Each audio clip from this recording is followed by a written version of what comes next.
to order. Nikki, would you call the roll, please? Yes. Nikki Austin, present. Jim Curran.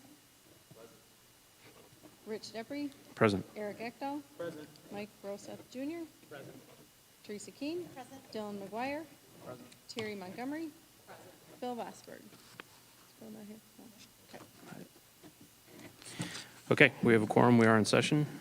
First item on the agenda, I'd entertain a motion to approve the agenda. So moved. Oh, you got it, Terry? I'll second. Motion by Terry, second by Nikki. All those in favor signify by saying aye. Aye. All those opposed, nay. Motion carries. All right, item 4 on our agenda, we get to recognize the hard work of some students and staff. We're excited to have them and their families here with us tonight. So we'll go ahead and get started with Abraham Lincoln Elementary, please.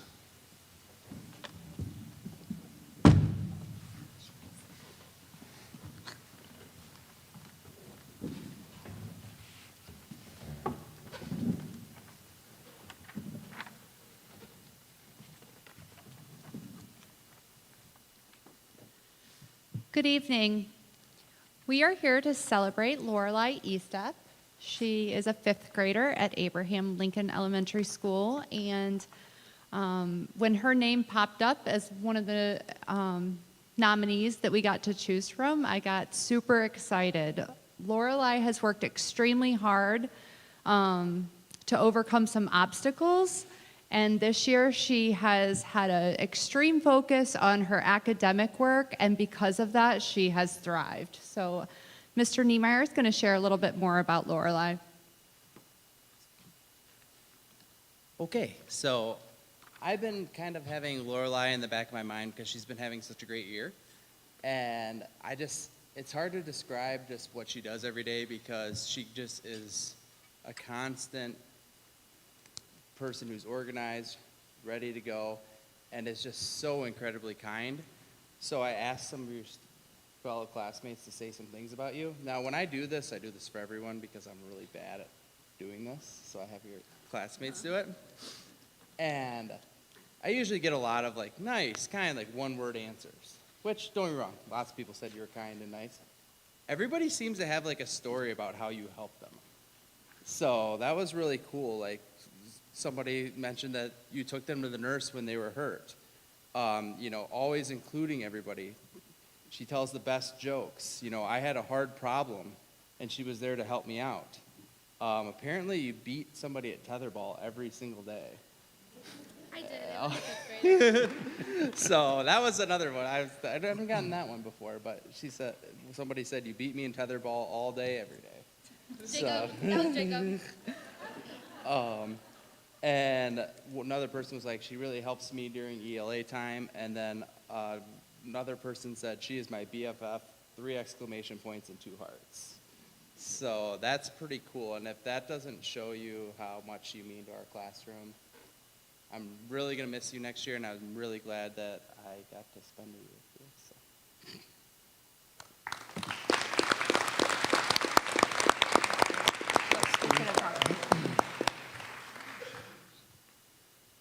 Come over here because we were told we need to use the mic. Lorelei, congratulations. I'm helping Mr. Depre out, so he doesn't have to do all of these tonight, but I'm thrilled to be able to give you this award. How exciting. Not only are you a hard worker and a good student and organized, but the fact that every one of your classmates is calling you kind and a helper, we need more of you in our community. So we're thrilled to have you, and I'm thrilled to give you this award, so you get an award and a gift certificate to remember tonight. Congratulations.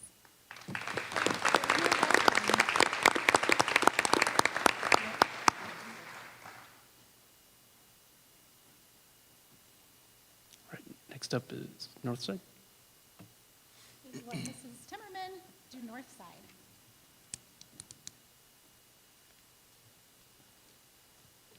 Well, I couldn't be more excited to recognize our Student Excellence Award winner topping out this school year with Levi Gerber. So he's a 5th grader. The building, when we announced this last week, the building erupted. Everybody knows Levi or his brother in kindergarten. But I'm excited for him to get this award because The thing about Levi is that he's friends with everybody. You're cool. I don't know if you know that. Like you're really cool. But he has so many character traits that we look for in leaders, and that is somebody who's always respectful. He's always doing what he's supposed to be doing. He's kind to everybody. When at the cafeteria table, he mixes around with different groups. It says a lot about him as a person. But the biggest thing is, and I don't want to focus on this too much, but the thing I appreciate about Levi so much is Levi has fun.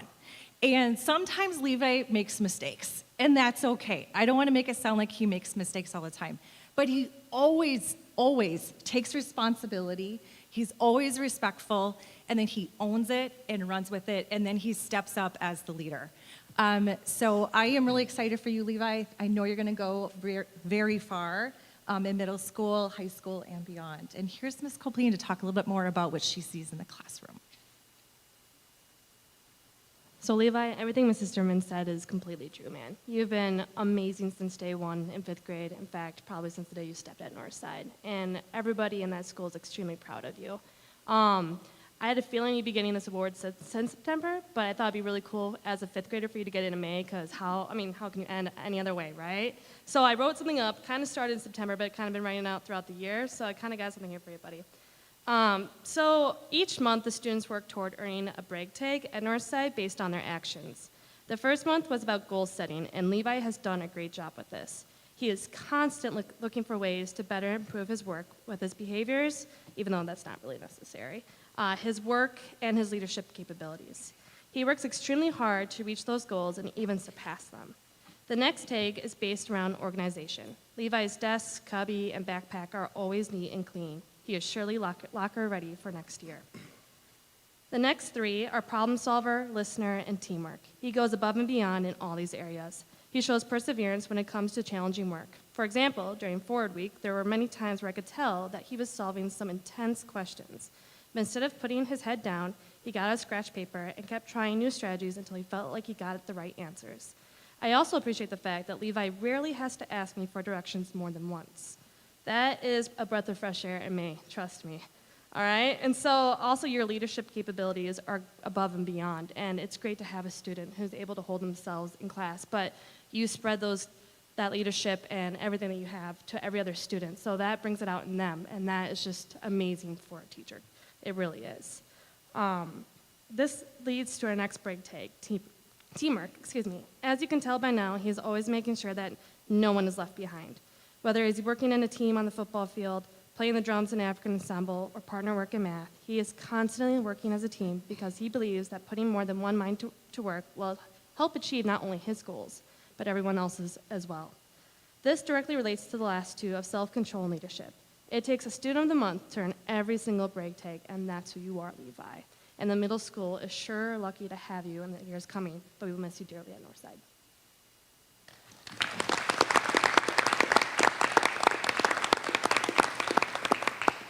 Congratulations, Levi. What amazing things to hear from your teachers and your principal, right? You should be incredibly proud of yourself. So to hear that you are a leader, that you take ownership of your actions, that you are good with all of your friends, that is the kind of people we need, and I'm so proud of you. And I don't know you very well, but I know your mom, so I know you have a lot of great role models too. So congratulations. I'm very excited for you. You should be proud of yourself. You're welcome.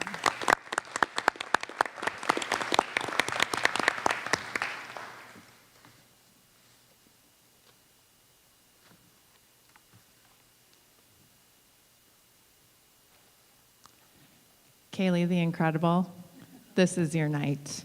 I am so excited to celebrate you for so many reasons. You are beyond deserving as a 5th grader.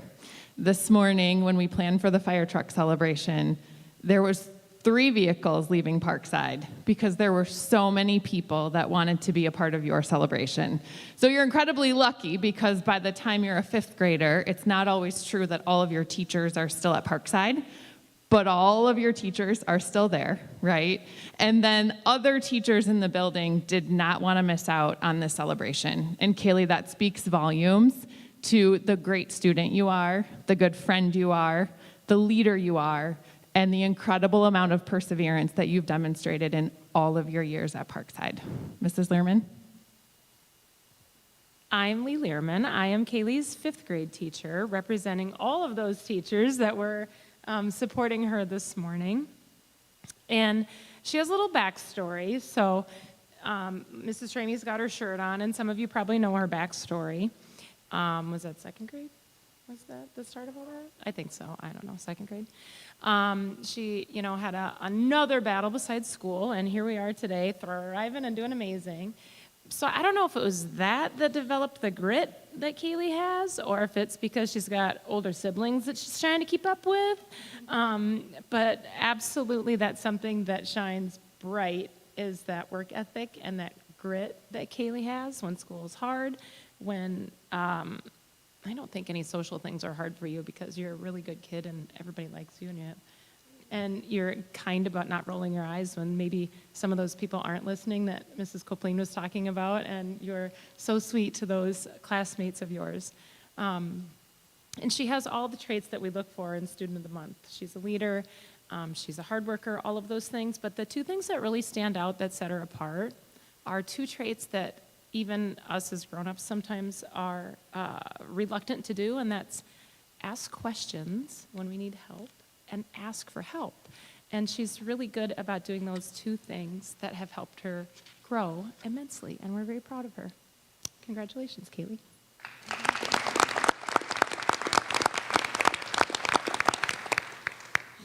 Kaylee the Incredible is right. Congratulations. I think it is so fitting that you get this award the last month of your 5th grade year at Parkside, because you have been a leader and a role model and a hero for lots and lots of kids at Parkside and other schools. So Kaylee the Incredible is right. Kaylee the fighter, Kaylee the perseverer, Kaylee with grit. I love that. So you should be incredibly proud of yourself, and I know your family is incredibly proud of you, and you are going to do amazing things. So congratulations. We have an award and a gift certificate for you, Kaylee.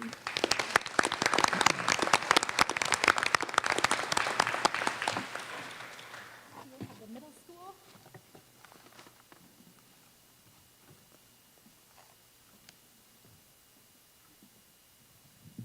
All right, I have the honor to talk about Elise McKenzie tonight as our middle school nominee.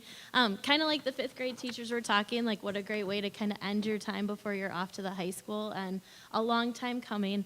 Elise really stands apart from the rest just because of your heart.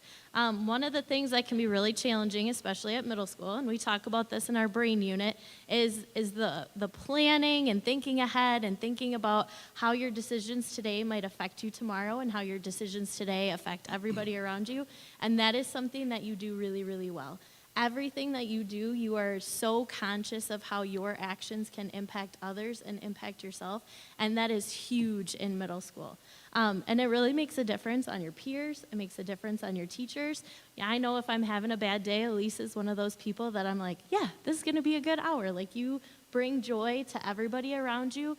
You do such a nice job at checking in with people. You offer assistance. You notice things like, oh, hey, this is wrong. Can I help you do this? Can I help you with that? And you're so nonchalant about it, right? And being involved in a lot of different things, you've got a lot on your plate and a lot on your schedule, and to still be able to be calm and organized and think of others even in stressful moments, that's another really, really big life skill that's important to have. And with heart, like, you're thinking academics as well. I know for our assessments, we offer students a project option in addition to doing a quiz or a test. They get to choose between the 2. And I know that, like, every time Elise is going to turn in a masterpiece. Like, she's not going to choose the quiz option. She chooses a project, and I'm hoping I get to keep these projects for the next couple of years and use as examples. But I have elaborate posters and models and things up in my room, all that Elise has made this year to showcase all of her knowledge and just putting forth her best effort on everything. So for that, congratulations on being this month's Student of the Month.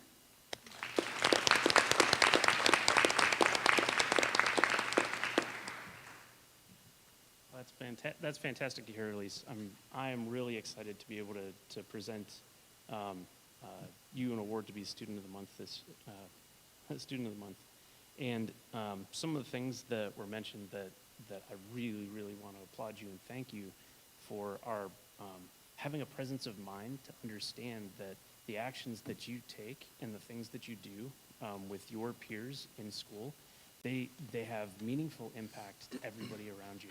So sometimes it takes a long time for folks to realize that they can have an impact outside of their own circles and in a positive way.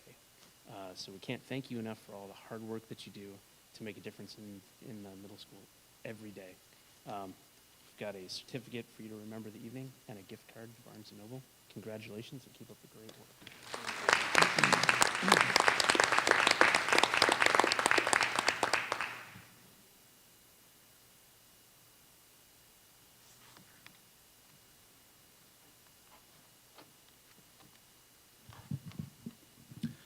Hello, everyone. Our student of the month at Monroe High School this month is Vanessa Hartwig.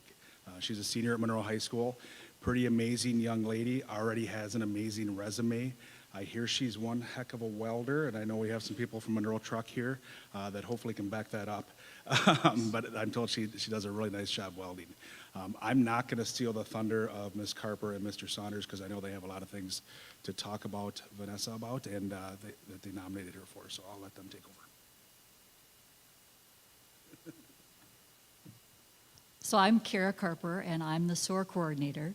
So I'm the person who gets to hear about all the students that are working and doing their youth apprenticeships. On my very first day of work, I hadn't really met any students, and I didn't really know exactly what my role was there. I knew what my role was, but I didn't know exactly what I was doing.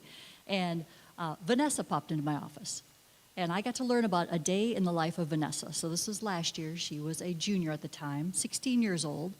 Vanessa's at work at Monroe Truck Equipment at 4:30 a.m. 4:30 a.m., Vanessa's at work, working hard. Then she comes to school, and she had a full day of school her junior year. And then she goes to Blackhawk Technical College for her welding degree. That is the day in the life of Vanessa as a junior. She continued that schedule, and so I'm very proud to say that she will be graduating from Blackhawk Technical College in a week and a half? With her, I've got her technical diploma in welding. So she will have her degree from Blackhawk Technical College in welding before she even gets her high school degree. And then she's going on this fall to the Advanced Welding Institute. So I'll stop there and let Mr. Saunders say a few words too.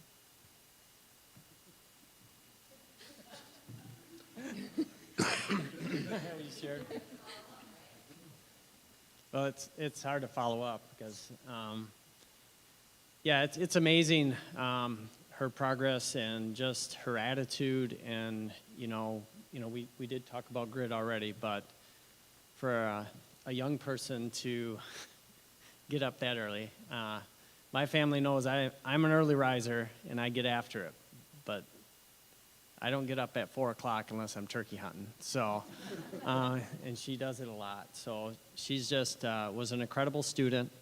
Always that zest to learn, to know, to want, to do better. She would show me pictures of her welds and how proud she was at Monroe Truck, what she was doing. And it's just great having those type of students in class, and I couldn't be more proud of her. And lastly, we want to introduce, so for when you have a youth apprenticeship, you have to have a mentor. You have to have somebody at work who's going to be your supervisor and who's going to teach you things. And when you're a welding youth apprenticeship, when you have a welding youth apprenticeship, there's a long list. There's 25 different things that you need to learn and need to excel at to get your youth apprenticeship. And Vanessa's mentor at Monroe Truck Equipment is Sean Hayden. So I wanted him to just say a few words. So I'm the manager of welding and fabrication at Monroe Truck Equipment. Vanessa and I have known each other for 2 years now, and she is the role model for all of our youth apprenticeship folks. All the staff there, they love working with her. She goes above and beyond. Her weld quality, from grinding to cutting with a torch, she does it all. And the most important part is it's 4:30 in the morning. I don't even get it to work at 4:30 in the morning. I'm not gonna lie to you. And then she does all that to go to school again. So hats off to you, dear. Best of success. You just keep going on. Weld. I want you back, though.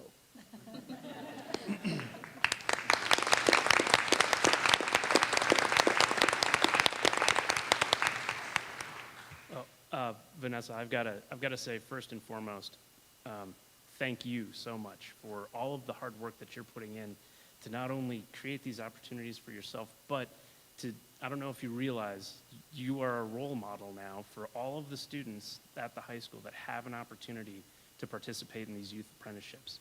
And you've set the standard, and you're doing amazing things. Everything from obtaining your degree at Blackhawk Technical College before you get your degree from Monroe High School is just amazing. And from the board, we're very thankful for all of the efforts that you put in. We're so very proud of you, and we want to present you with a certificate and a gift card to Barnes & Noble. Keep up the good work. Congratulations.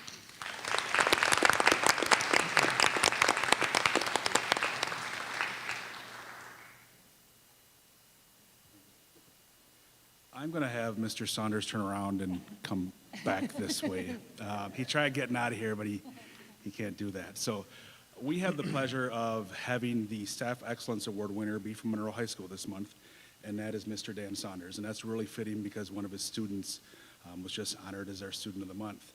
And I got to believe Dan has a lot to do with that as he mentors these students. He leads up our metals program, our welding program, all things tech ed, really. Nickname Steel Man, if I can say that, right? That's what some of the people know about you. Yeah. He's worked with countless numbers of students in welding and metals. I did write some things down because there's so many things. I just kind of wrote them down as I was going today. But I'm sure I'm going to forget some things because there's some things that I probably don't even know about you, Dan. And if people are in the audience and know, just yell it out. One of the things I notice about Dan is when he recognizes talent, he really helps those people make that jump from high school to the workforce and or advanced training. Puts in a lot of time into them and shows them the correct path and does the right things because he recognizes that talent in them. He makes sure they get in the correct situations, like I said, like youth apprenticeship, whether it be working with local businesses, whether it be Monroe Truck or Coon Knight or whoever it might be, making sure that these people recognize and know who these students are so that they have the best opportunities in their lives going forward in metals and in welding. On our staff, I think it's pretty easy to say he's known as the jokester, the prankster, even maybe the guest roaster in some of our meetings. Some people maybe get a little bit more than others in that, and we won't name any names. He has so many connections in the industry in town, is well respected. Most of you on the board have seen or heard of board agenda items that are brought forth when he gets all kinds of donations of steel and welding wire and whatever it might be. And that's due to Dan, really, primarily. It's those relationships that he has within the community and that he wants his students to be able to have those things for them. Teaches night classes in our facilities through BTC, furthering that connection with the community and the adults in our community. Takes his own personal time and sometimes resources to go get some of the donations that some of the businesses get for us. And that's so that, our students have them, so that they're able to use them. He's a leader within our school, but always, if I ask him to do something crazy or even try something new out, he jumps in. He does it. He doesn't complain about it, at least that I know of. But he goes after it, and he gives me he's one of the guys that I go to when I need input or feedback about, hey, what do you think about this? I think he'll give me an honest answer with that stuff, and I really need that with some of our stuff. I think we all need that feedback as managers. And then one of the biggest things about Dan is I think he's very selfless, and he's very unassuming. Even with this award, I think Dan got overlooked for this. It's been quite some time because Dan just does his thing. All the things I just talked about, he just does every day. It's just something he does as part of his job. He does for his students. He never complains about any of it, and he's never looking for accolades. So when we were talking about who are the nominees for Staff Excellence Award winner, just thinking about different people, and then finally I looked at the list of people, and I'm like, where is Dan on this list? And then when I said, hey, Dan Saunders has got to be a candidate for this award, it was fairly unanimous, I think, from the admin team when we talked about Dan. So MHS simply is not the same without you. You're one of the best and very deserving of this award, so thank you.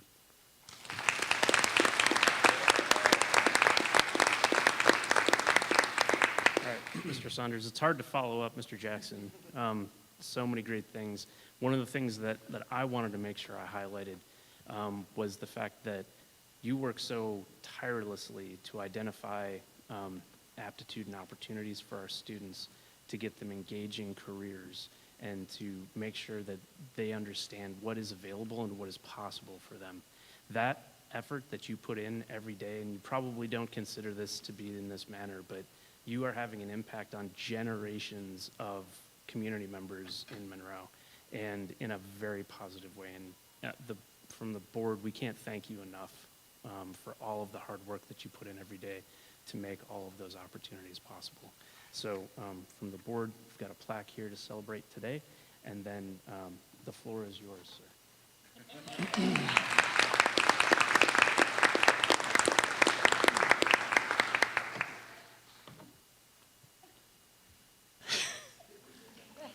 Well, you were my offensive lineman, weren't you, Jim? So I celebrated once. We were 3rd and long, and I called flood right. This one ran the eye. And then, man, we got a 12-yard pass completion, first down, and then all of a sudden they unpiled people, and the yellow flag came out, and I believe you were playing offensive tackle, weren't you? Yeah, that was the best 10-yard out you've ever ran because you caught the ball. Well, you weren't supposed to be downfield. Do you remember that play? Not supposed to. No, I remember that. So, yeah. But thank you for giving back, and thank you for the board for everything that's been happening. Thank you for your time. Thank you, community. Now that I'm older, I ask a lot of my community, and they give me a lot, and it's for my kids. So, and Jacob Kubley's here, and if some of you have seen some of the senior things go out, I guess I do 2 good things. I think I'm a pretty good welding teacher, and I love my donuts. So I think that was a bad habit I picked up while working at Davis Welding in the 90s, but we won't go there. But I think Jacob summed it up in his tribute to me, and I actually saved it. And he said that I made the classroom feel like a family. And I think the older I get, because I have kids, I think of these kids sometimes as my kids and how I'd want my kids to be treated. So, thank you.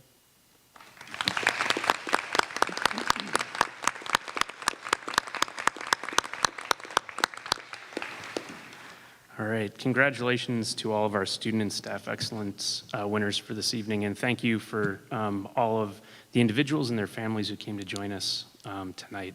If we'll take a couple-minute break while all of our winners get a chance to head out to the M room, and Mrs. Bochar is going to take some photos of them. And thank you again for coming to spend some time with us this evening. We appreciate it.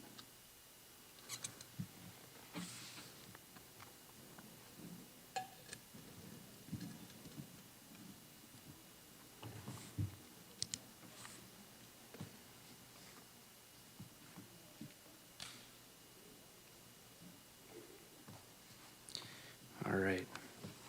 We'll be moving on to item 5 on the agenda, the Monroe Excellence in Education Grant recipients. And I think I saw Mike Sanders. There's Mr. Sanders over there. Come on up, sir. We're going to hear a little bit from Mike about our deserving projects. And as a reminder for everybody, the Monroe Excellence in Education Foundation, it's governed by a volunteer community board of directors, and it operates independent from the school district. And you're doing my speech. I'm sorry. Go ahead, Mike. It's all yours. We're grateful to have you, and we're excited to hear about the amazing opportunities you're going to create in the district for us. Go ahead, sir. Thank you. What a great night. It's so wonderful to hear some about these great students and teachers. And I would add, I know Dan probably can't hear me, but one additional characteristic of Dan is he is a very active applicant for grant funds with excellence in education. And he has put some wonderful projects in front of us that we've been able to fund so we can continue to do great things. So that's pretty nice that we're here tonight. So I am Mike Sanders, not Mike Saunders, member of the board of Monroe Excellence in Education Fund. And as you heard, we are a separate entity, a nonprofit.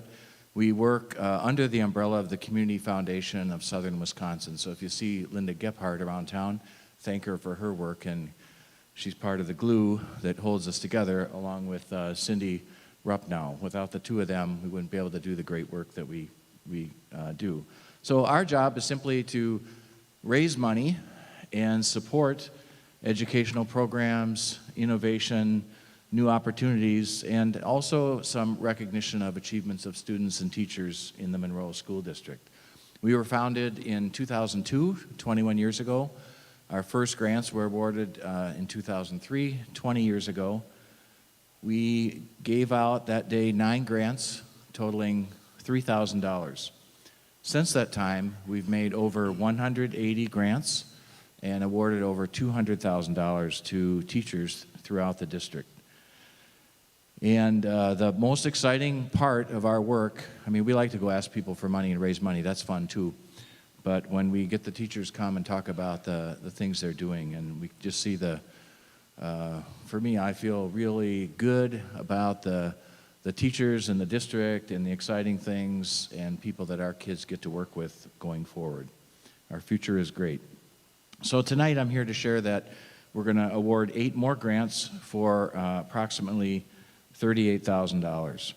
And our endowment, our funds have grown to about $450,000. So we raise money during the year through payroll deductions. We raise money from the teachers. We raise money from the community, philanthropy, memorial gifts. We also have a fundraising event in December where a lot of the entertainment is provided by the kids, which is really fun. And as I mentioned, it's under the umbrella of the Community Foundation. And so what we do is raise money in an endowment and spend the earnings. So this year we had about $38,000 to spend. So I'm going to announce the grantees, and if each of you could come up when I call your name and take a minute to share with the group what your project is. So,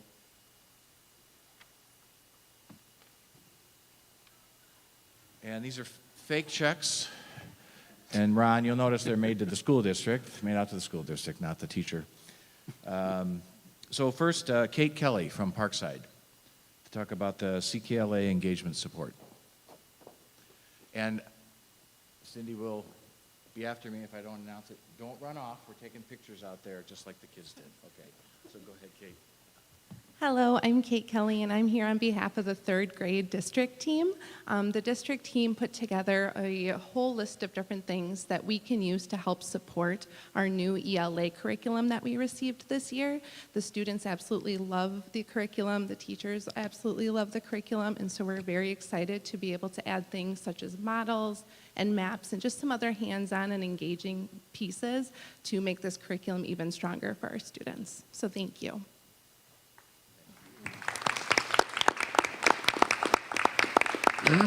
And that award, I forgot to do this, Cindy. See, I messed up already. It was about $5,000. The next is Chuck Lynch from the high school. Platform ladders, $560.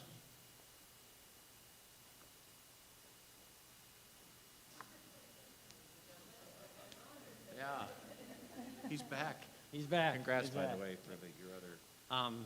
Thank you. Hey, I'm Chuck Lynch now. See that? So Chuck put in for these platform ladders, and what they are going to do within our launch program is they're going to provide it's a heavy-duty ladder for kids to get up to a certain height safely so they can have some tools and storage, and so the big thing was safety. So, and it's going to help implement our launch program and we will see where it goes from there. So where we launch into. So, thank you.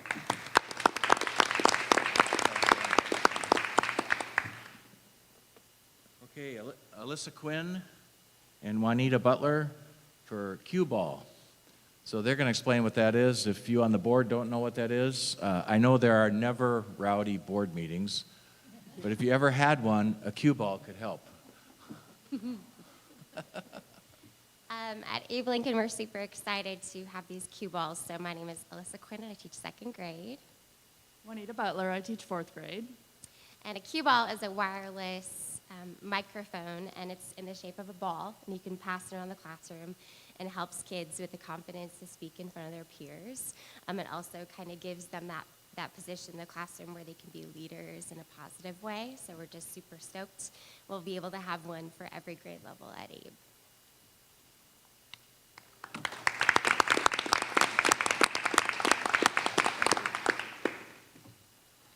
And Carol Oshner, material science class kiln. Carol here. Track meet. Okay, and that's $2,500 for that. We'll get that to her. Mark Dixon, Monroe Physics Program, Renewable Energy Unit. $2,422. No more, no less. Yeah. Okay, thank you.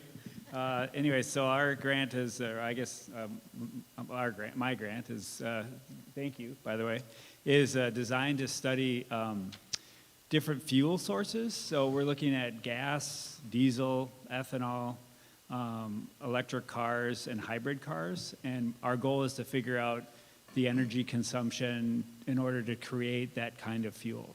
So that's kind of what this grant is about. So I'm excited to find the answer. I'll let you know in a year. Thank you.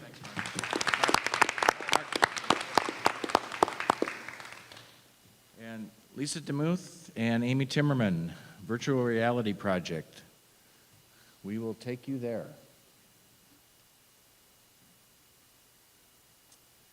All right. Hi, I'm Lisa DeMuth, and I am here on behalf of Northside. We also purchased something to go with our new English and Language Arts curriculum. We asked for a set of 24 virtual reality headsets that will be able to be checked out by the classes and used so that the students can experience some of the things that they're reading about in class. So they say that you remember 10% of what you read, but 90% of what you experience. And so we think these headsets will give them a really unique opportunity to get a chance to visit the pyramids and walk on the moon and hold a heart in their hand if they want to. And so thank you to the EIE board for your generosity, because I know it was a big one.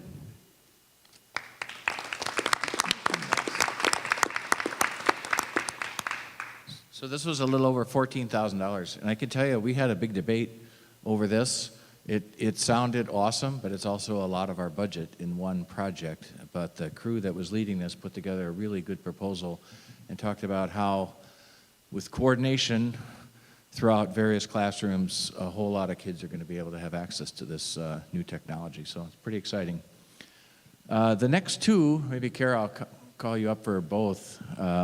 Kara Carper, seed funding for the Skill Building Trades Workforce Housing Rehabilitation Project, and then also Project Launch Printing Solutions. And these are a little over $10,000 between the two. So congrats, Kara.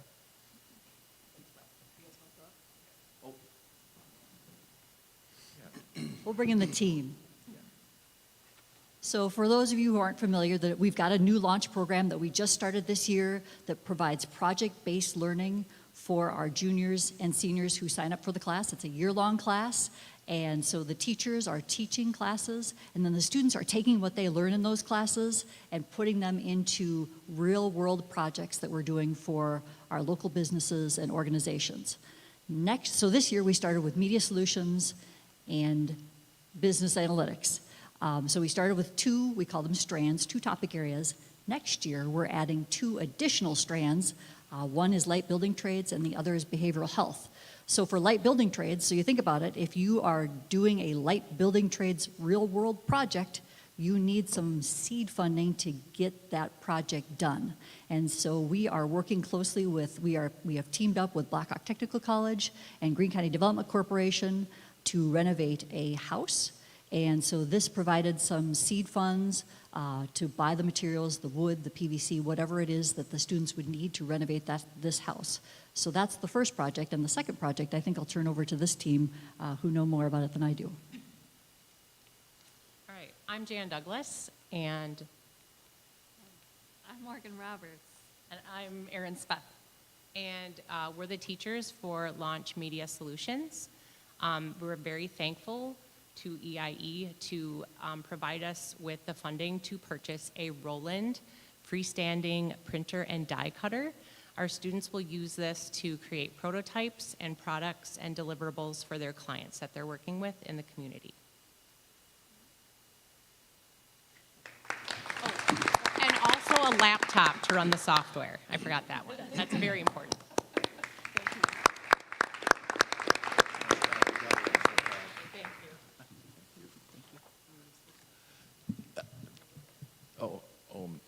Possibly. Thank you. Congratulations to all the award winners, and just want to add thanks to all the board members and teachers in the room for all the great work you do all year long. We all appreciate it very much. Thanks so much.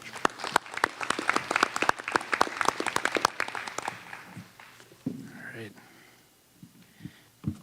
We'll move on to item 6. It's our consent agenda. Do any board members wish to remove an individual item from the consent agenda for consideration?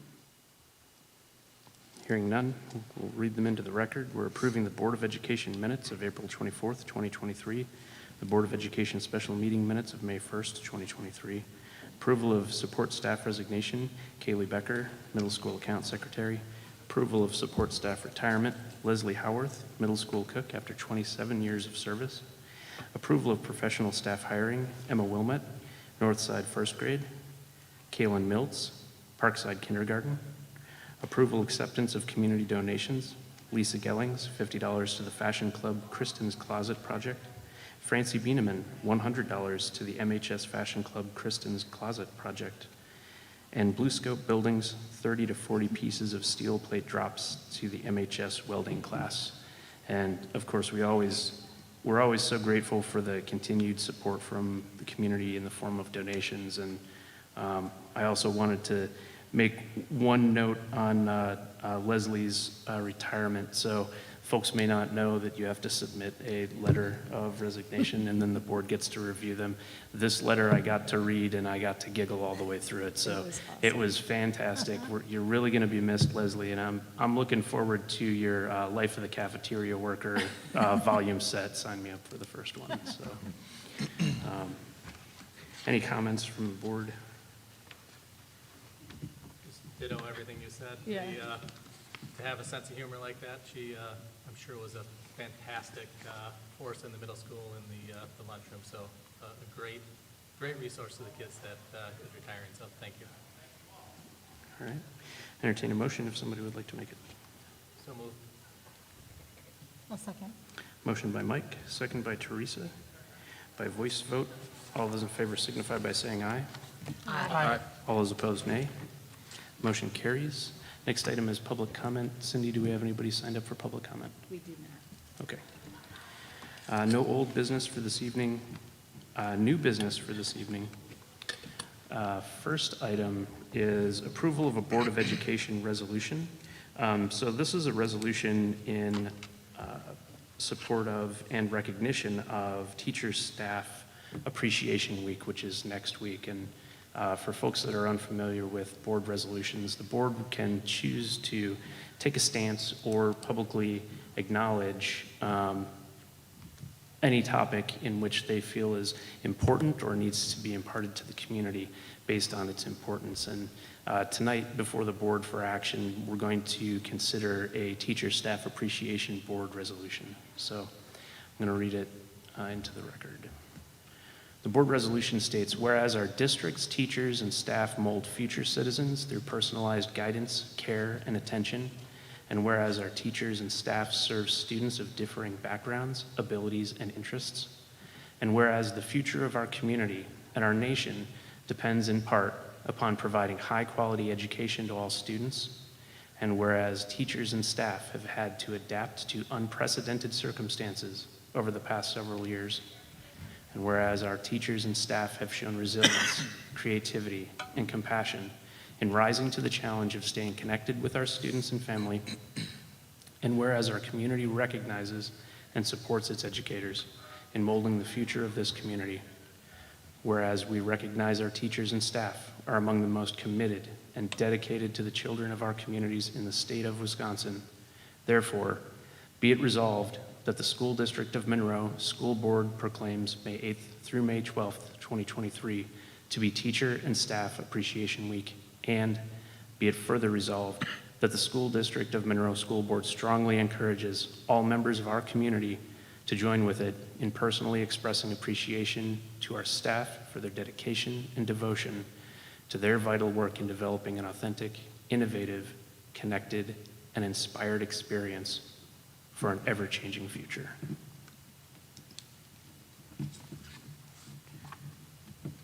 Any comments or discussion from the board? Just a huge thank you to all of our staff in all of the buildings and for all you do for our children each and every day. All right, thank you very much. I would entertain a motion if somebody would like to make it. So moved. Second. Got a motion by Eric and a second by Nikki to approve the Board of Education resolution proclaiming May 8th through the 12th, 2023 as Teacher and Staff Appreciation Week. By voice vote, all those in favor signify by saying aye. Aye. All those opposed, nay. Motion carries.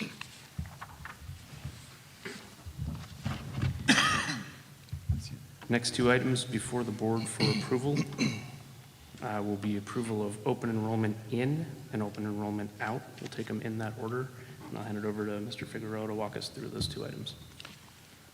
So the regular open enrollment period just completed, and then applications are reviewed. This is a regular period where parents of students anywhere in the state can open enroll in or out of any district as they choose. So open enrollment in applications. So 30 students applied to open enroll in to Monroe for the 23-24 school year. There is one denial due to a special education enrollment limit. So we only have a certain number of seats available in our program. So 29 of these approved, 29 requests will be approved as listed. The approval is pending review of students' disciplinary and attendance records.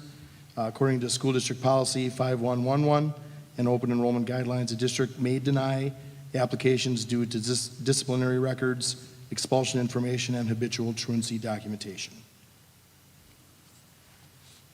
Okay. Any additional questions or discussion for administration on the open enrollment in applications? Yeah, this is kind of in relation to in and out. For the 4K, is that kind of just a result of how the program is kind of scheduled out? Because I just sketched out by grade level, and that's a pretty significant chunk of it, or did we just get an abnormally large group this year? You're talking about for the 4K in? In or out, it's both a lot higher than any other grade level. So I can't speak historically for Monroe, but I can speak historically from my other district that generally the younger grades like that, there's a bigger variation because often parents may not work in the same city where their kids would go to school. So they may open enroll their children to a 4K closer to where they work. But I wouldn't be able to say with any facts to back it up here in Monroe because I'm just here for the first time, but I know that trend was the same in my previous district. You're shaking your head like you agree with that, Todd. Good question. Any other questions for administration? All right, hearing none, I'd entertain a motion for the first item, item B, for open enrollment in.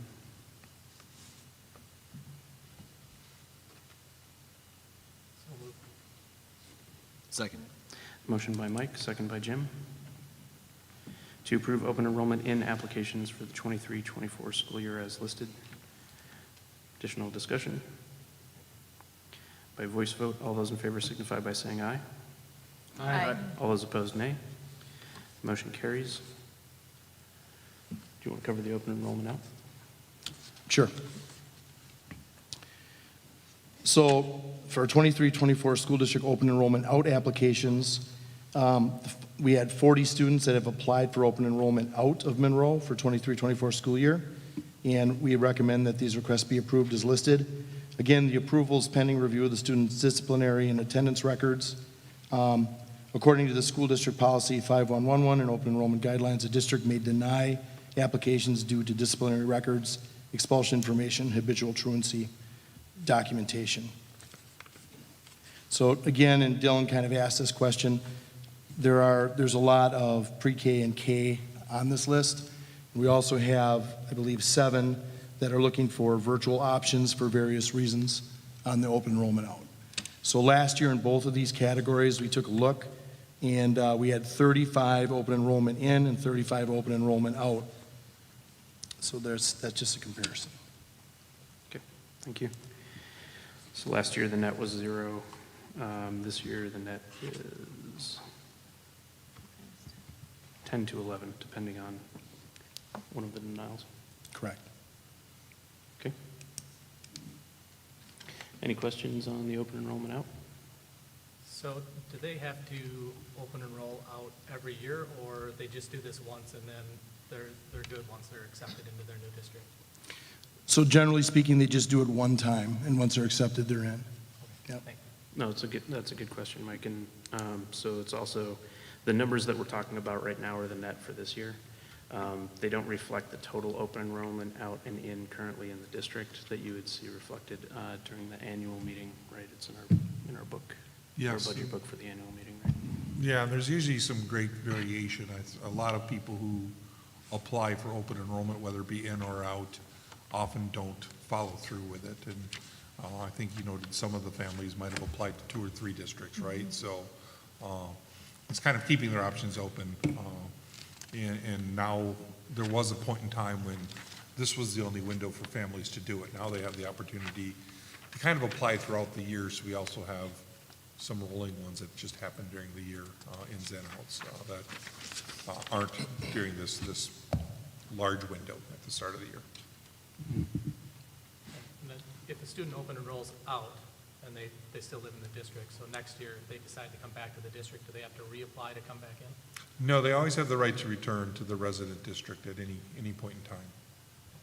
So that wouldn't be reflected in the coming back in?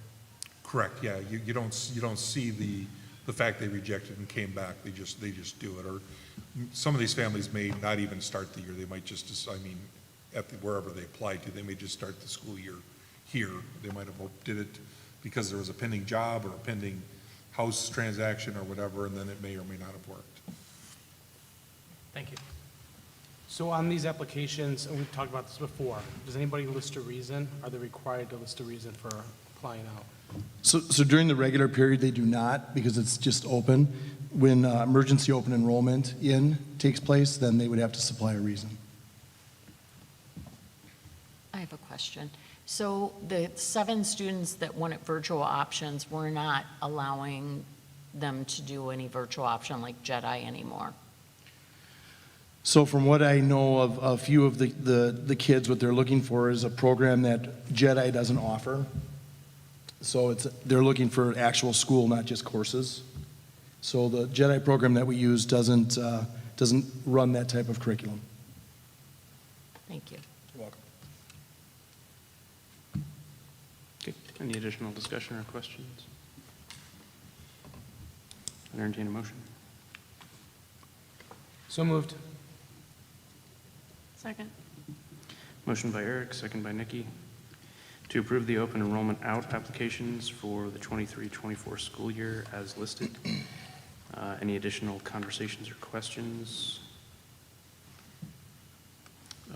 One common question that does come up and had come up in the past was if we had surveyed those families, or if we tend to survey the families to identify their reason for open enrolling out, because they don't have to provide one.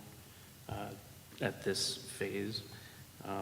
Just historically, for the new board members, when we surveyed those individuals, the number one reason cited was it was convenience because of where they worked, so it was geographic.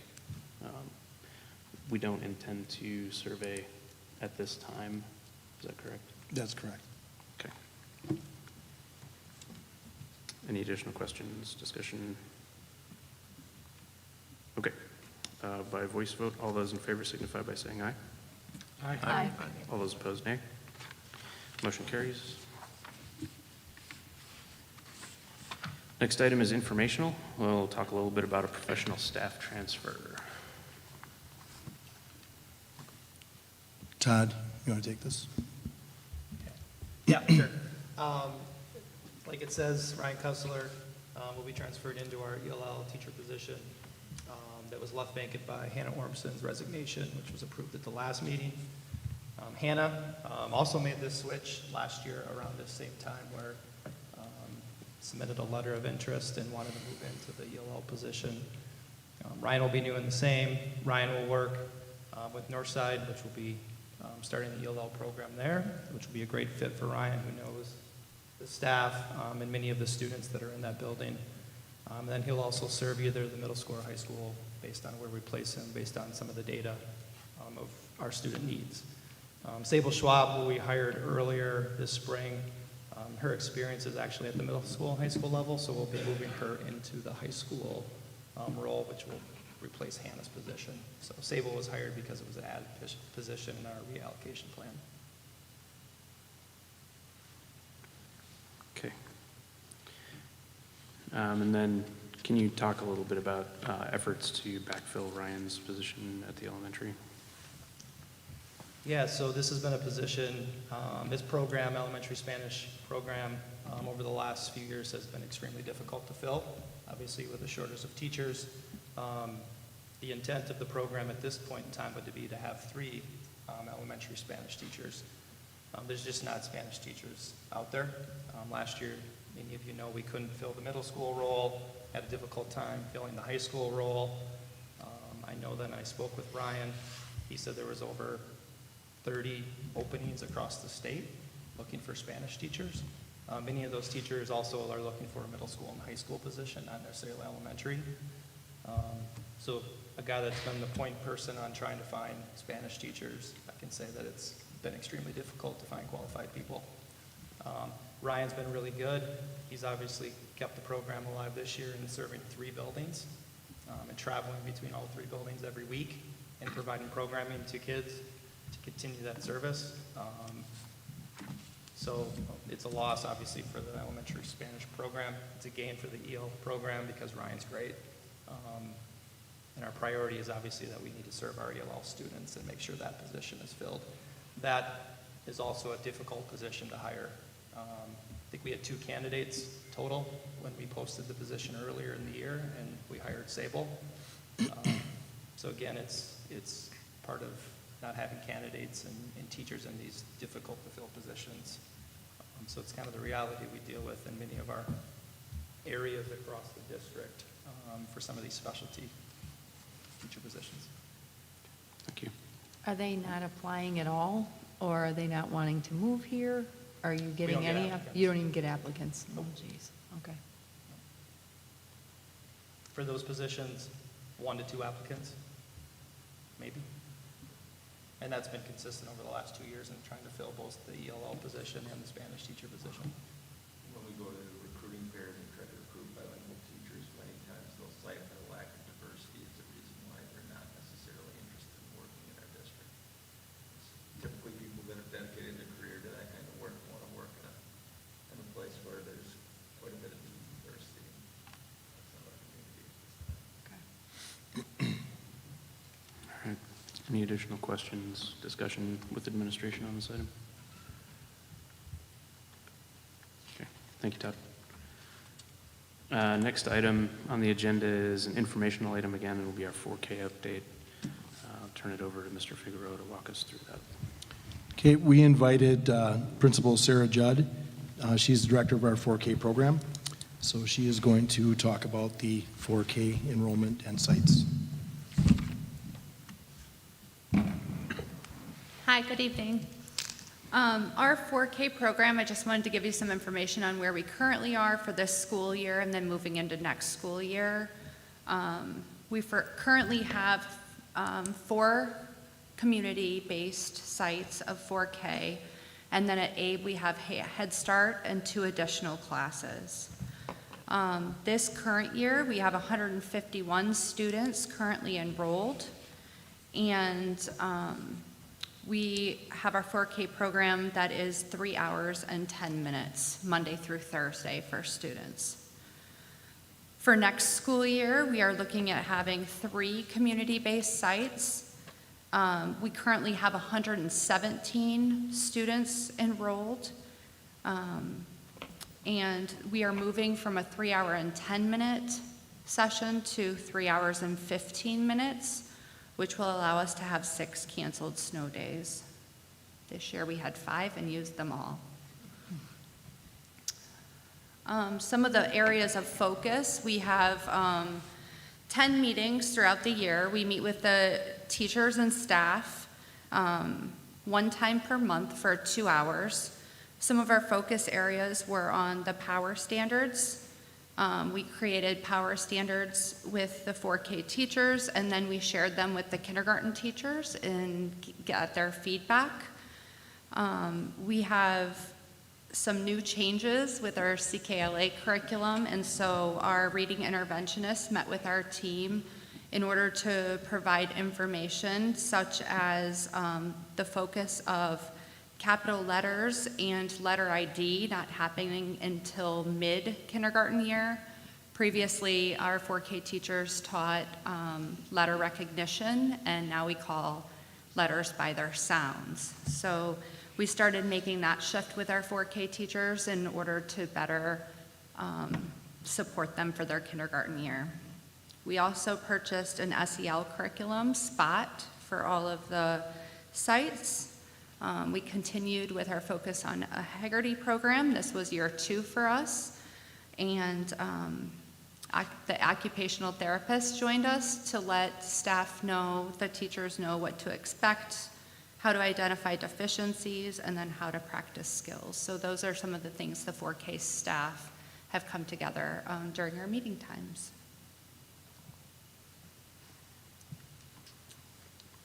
All right. And I pulled up our budget book from last year, and we had 146 4K enrollments last year, so we have 151 this year? We currently have 151 students enrolled, Currently. yes. Okay.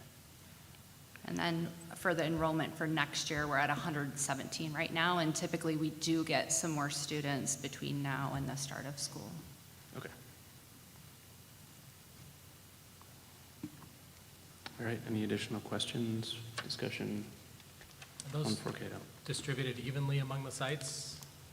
Parents get to choose their, the options of where they'd like to go.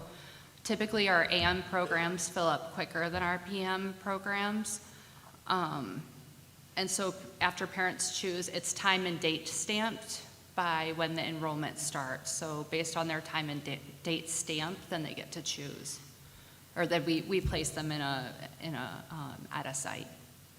Okay, and you mentioned going from 4 sites to 3 sites. Is that going to affect the quality, given the reduction in incoming 4K students, or do you expect that to be? We have not filled our maximum capacity allowed, so each site has a maximum number of students that they say, like, we'll take up to 16 students or we'll take up to 13. And so typically the AM classes are filled, but the PM classes are not filled. So I don't foresee any differences among the different numbers. Okay. Can you remember, like, point in time? So point in time, like at the end of registration at this time last year, how many students we would have had? Like, how many do you typically gain, do you think, between now and the start of the year? I don't have the exact numbers, but I think it was like 20, 25 kids. Okay. So So maybe would potentially be closer. we could be, Numbers. yeah, it's possible. We have 27 open slots right now. Okay. All right. Sure. Additional questions or discussion for administration? Okay, thank you. Move on to item F. It's a curriculum update. Go ahead, Todd.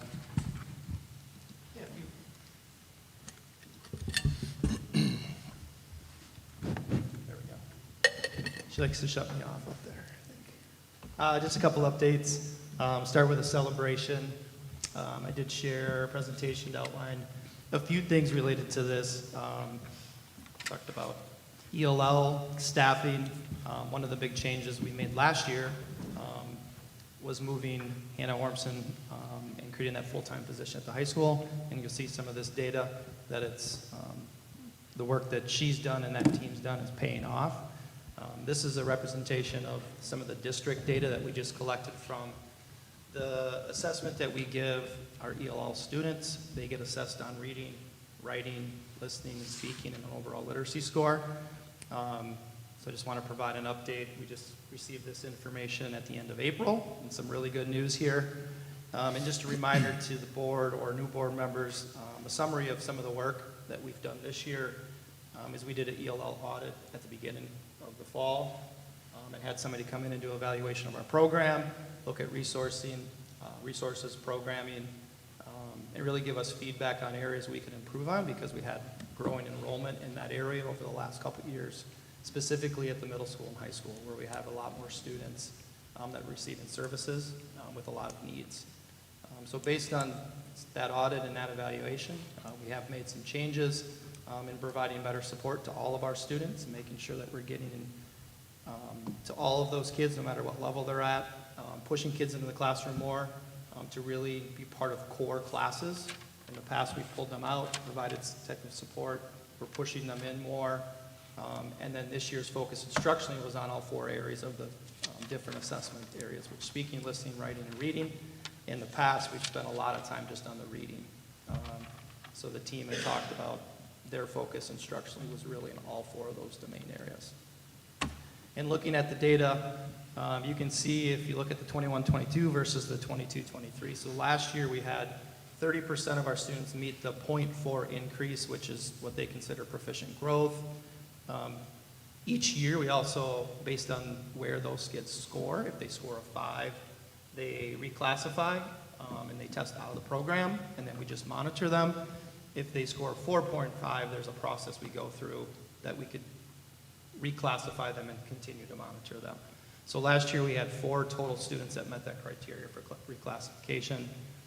If you look down at the bottom in 22-23, you see that our proficient growth, kids that hit that 0.4 was 53%.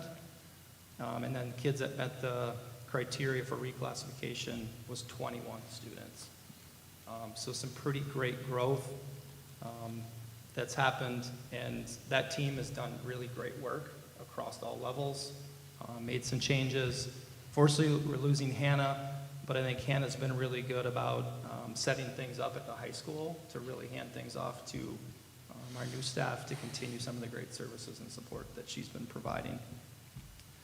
Some next steps just with that work, that team will do a deeper analysis of the data and what student needs are. That information will help us allocate resources for next year. I talked about Ryan's position. He might be middle school, high school. It depends on how these students need services and how we look at that data and look at the needs. And they've got some summer work they're going to continue to do to grow professionally around some of the WIDA standards and aligning that work to our power standards, and then continue professional development on co-planning and co-teaching. Just briefly, if you look at the next 2 slides, you can see the breakdown of the high school. I had Hannah share this. The bottom line represents last year's growth for our ELL students. The middle line is where we want them to be or above, and then you can see the top line is what represents our 9th through 12th graders. So the growth that those kids have made this year, I think with some really targeted support and resources in the building has been amazing. The last slide just represent, the goal is to exit these kids out of the program so they don't need services. And if you can see, obviously we had just 1 at the high school last year, and we had 12 this year that reclassified, which is amazing. So again, great work by our staff and working together as a team and making some changes. And thank you to the board for allowing us to add that resource because it's paying off and it's having a big impact for our kids. Any questions with that? Do we have elementary data? I do, and it's I have 21 total students exited. Off the top of my head, I think we only had one student at the middle school reclassify, so I think I said 21 total. So that would be 8 students at the elementary that thank you. reclassified. Again, we've got some kids that fell into that 4.5 or above range, not quite 5.0. So they require us to go through a process to look at other data points to make sure those kids are making progress before we would reclassify them and put them on monitoring status. Once they exit the program, they get monitored over a 2-year period to make sure they continue to grow. So it's really good. Great work, big celebration. How does this align with like DPI report card data? Is this something that will be reflected there, or is this something that, we look at and point out that we need to celebrate the gains that we're making that aren't reflected in that report card data? It's not represented in the report card data. I hope that the gains these kids are making in language development obviously translate to the assessments that are part of the report card calculation. That's what we hope.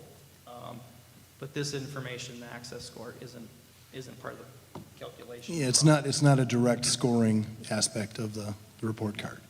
But our kids being able to read and write and understand English at a higher level, that should have an impact. Yeah, and the reason I ask is because something like this should be something we really celebrate as a district, even though it's not showing up in that report card data. Yep. That's why I put it here tonight on the academic update, because I think it's a big celebration. Yeah. It does get reported on WiseDash, so it is public information, but it doesn't calculate into the report card. Any other questions? Otherwise, I have one other quick update. Hey, Todd, could you speak to, if I was tracking the numbers correctly, it was 30 to 50, 53 or 54% Yep. growth from last year to this year. First of all, congratulations. Second of all, can you speak, to what do you attribute that almost doubling the kids who are meeting that benchmark? Yeah, I think you see the high school data, right? That was a big part of obviously that number going up. We've had resources in place at the elementary, specifically Parkside. And we've added to that building as well over the last 3-4 years. Now they have 2 teachers in that building. So I think just added resources to be able to serve more kids, I think, is a big part of this. So the high school position was split between middle school and high school. You just can't get to all of these kids. And some of these kids need a lot, and some of them just need a little bit of support. And the goal is to not have kids be long-term ELLs for us, meaning they start here with us and they don't make enough progress to exit. And part of that, I think, was a result of us not being able to serve all of the kids at all levels. So I think resource allocation and having the middle school and high school have full-time people is a big part of that. I do think just changing how they program for kids and more of a language focus. I think that's certainly was something at the elementary that they highlighted. These kids struggle with reading, and we've spent a lot of time in balancing the act between reading support and language support. This year they really took the approach to focus more on the language piece, which I think you see reflected in this data. Thanks.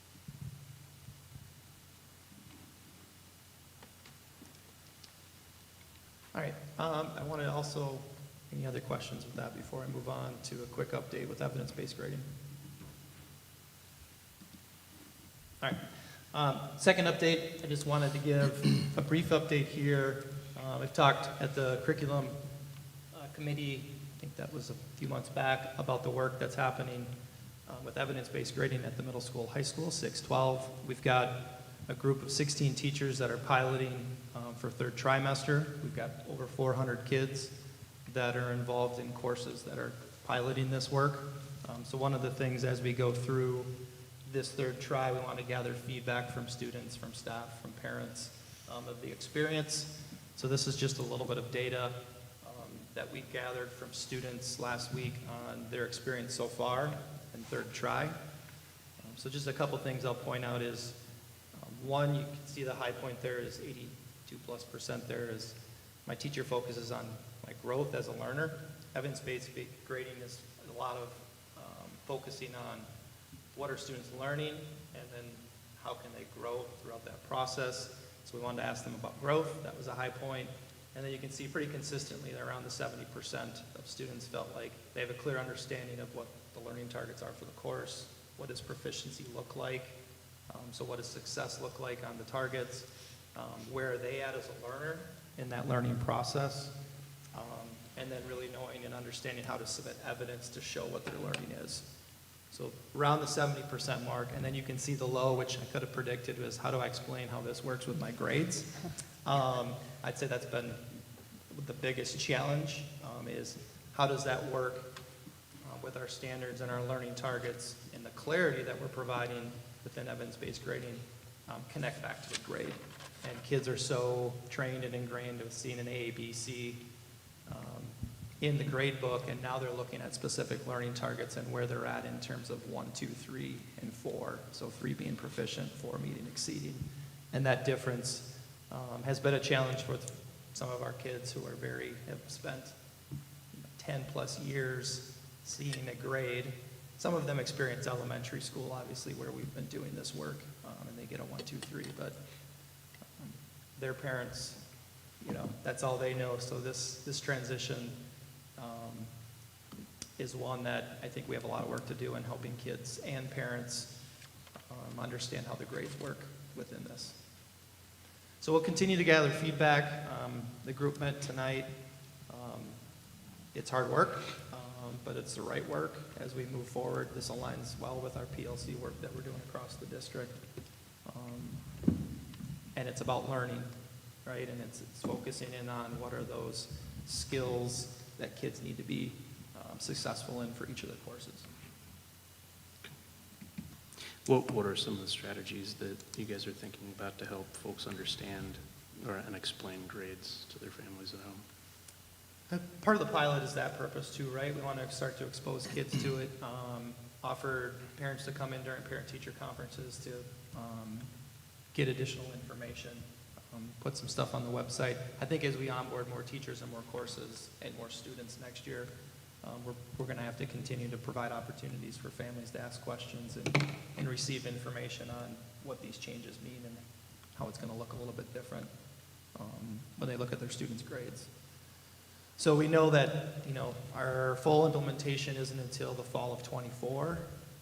So we wanted to slowly roll this out, again, starting with teachers that were ready, that were practicing already, and then just having the reporting system match the work. That's the group of 16 teachers. And then next year, we'll be bringing a new group of teachers on. But it's going to be ongoing, that we have to provide opportunities for parents to work with our teachers, work with us to understand the shift and the changes. Okay, thank you. Do you have a control group that you'd ask these same questions to? Students on the current grading system? Because I think it would be far more impactful if we could see how this compares to what students are feeling. Great question. Yeah. We did not gather feedback from, the other group. That's still in the traditional grade book, but I think that's a great idea. Yeah, it's really hard to draw a conclusion if you don't know what the current grading system is getting for responses to these same questions. Yeah, I think a lot of this work, it would be interesting to have that information because all of the work that you see here and what we asked about, all of our teachers should be doing in their classrooms with the power standards and learning targets work that we're doing within the PLC framework. So it'd be interesting to know, now that we've shifted how we're reporting grades and using the system skyward a little bit differently, if we get any different results here. Can you possibly plan on gathering that data as we move forward? Yeah, I'll talk to Mr. Jack. He's shaking his head. Got it. Good question. Any other questions? Awesome. All right, thanks. Thank you. All right, next item on the agenda, this is informational. It's a high school MHS recognition for a U.S. News and World Report. And I believe we have Mr. Jackson here to present and share that report with us. Yeah, Jeremy, if you don't mind, would you go to the mic?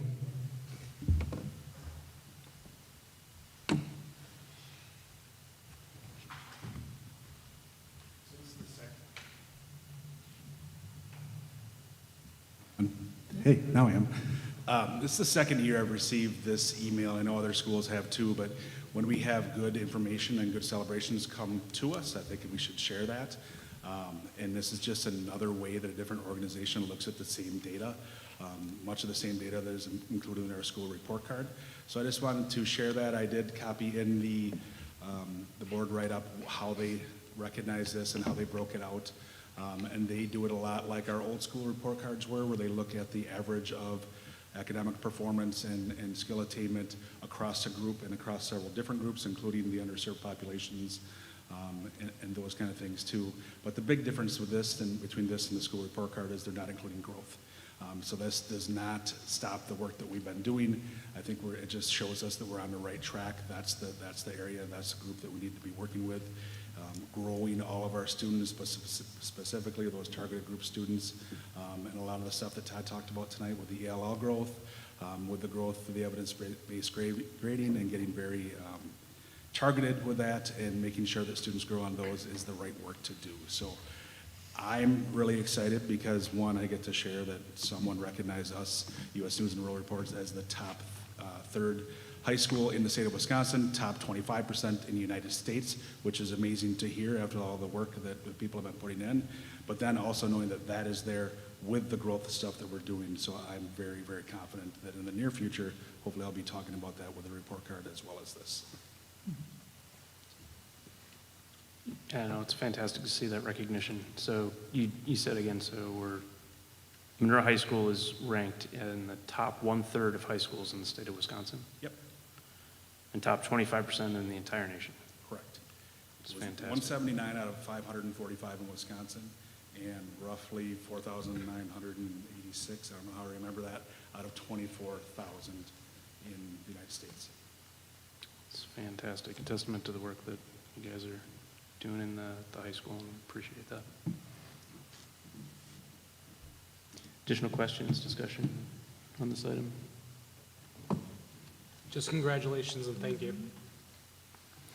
All right. Okay.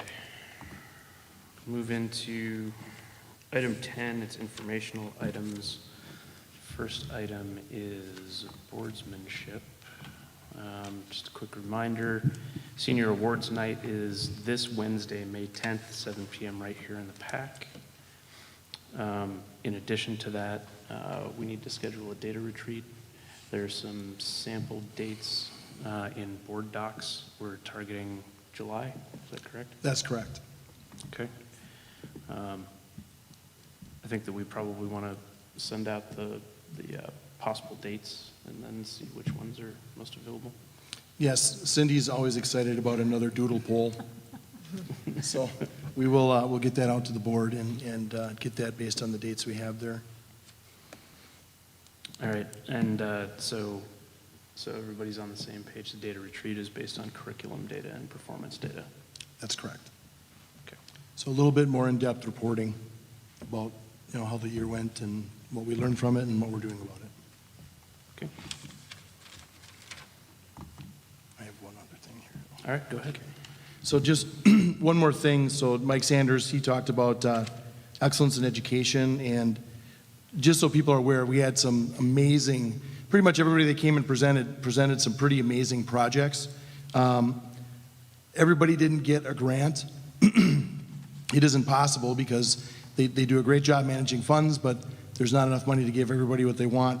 But many of the things that were presented also are coverable potentially through our curriculum or through building budgets. So we are working on some of those things so that we can spread the wealth, so to speak. The ideas and the things that are brought forward to this group, and it's about 20 very civic-minded, student-minded individuals that sit on this board, and they look for different ways to help continue to make Monroe be a great place for our kids to get an education and support these ideas and these things to give them access to things they wouldn't normally get. So some of the ones that didn't necessarily get a grant doesn't mean that we're not going to try to find ways to get that stuff to them through excess in the building budget or potentially through curriculum and instruction assignment. So, but I just wanted to mention that. All right, thanks, Rick. All right, next item is Board of Education correspondence. We don't have any outstanding correspondence. Next item is committee reports. So we'll go around the horn here. Anything from you, Mike? Eric? Nothing for me. Dylan? Nope. Nikki? No. Teresa? Curriculum met tonight, and Todd gave us a great overview on a lot of the things that they're doing and kind of introduction to what the plan is for the next year. Terry? I just wanted to say last week there was Race to Read at Parkside Elementary School, and Parkside had a first place and second place team, and Northside had a third place team. I was volunteering there, and that was a great event to be a part of. I love going there and doing that. And then on April 28th, I presented a check for $200 to Abraham Lincoln from ADK to purchase books for their book machine for students.